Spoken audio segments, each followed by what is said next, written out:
Jadi berbeda dengan sebut saja OJK, kami memang secara ideologis maupun juga secara yuridis, kementerian itu tidak memiliki kewenangan untuk menetapkan tingkat suku bunga ataupun hal-hal yang mengatur rumah tangga koperasi.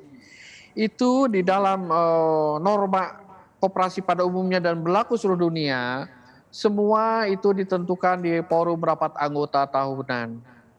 Itu tugas kita mengawasi dan memberikan ya apa namanya catatan-catatan bila memang terdapat sebagaimana tadi saya katakan rapat anggota tidak dilakukan sebagaimana mestinya.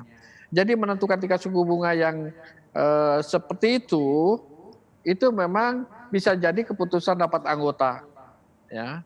Tetapi kita mengajaklah ke depan kepada masyarakat, ini bagian daripada literasi berkoperasi, hendaknya berhati-hati bila memang dari manapun koperasi ataupun bukan koperasi yang menawarkan tingkat suku bunga yang tidak rasional. Karena risikonya akan tinggi. Begitu. Nah, sekarang faktanya juga Indosuria ataupun beberapa koperasi lainnya yang saya coba amati saat ini, banyak juga malahan melayani anggota. Jadi mereka itu sebetulnya bukan anggota koperasi.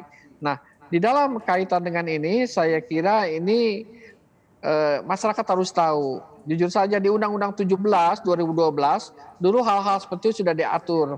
Tapi sebagaimana kita ketahui undang-undang itu dianulir oleh Mahkamah Konstitusi dan dikembalikan ke 2592 yang di dalam urusan pengawasan yang saya katakan tadi memang sangat sederhana sesuai dengan pada masanya. Tidak hanya Indosuria, Pak, ada Koperasi Pandawa dan Koperasi Cipaganti juga ini yang pernah dipilotkan di pengadilan begitu. Ini bagaimana sebenarnya prosesnya? Apakah Kementerian Koperasi dan UKM juga turut serta begitu dalam proses ini atau maksud kami mengawasi secara langsung begitu?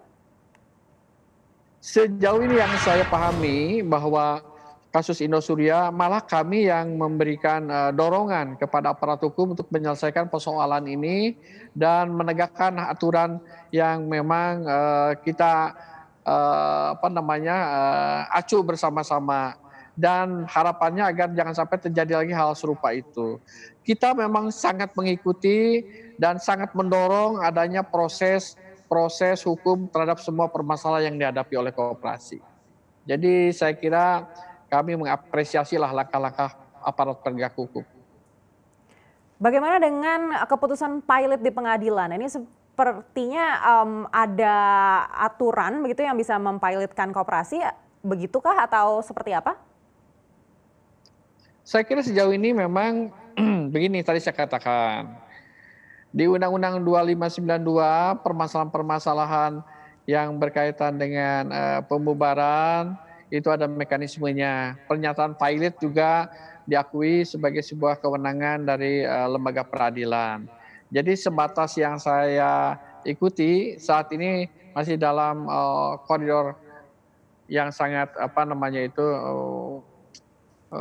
diapresiasi dan kita akui sebagai hal yang lumrah di dalam penyelesaian persoalan-persoalan konflik dalam koperasi.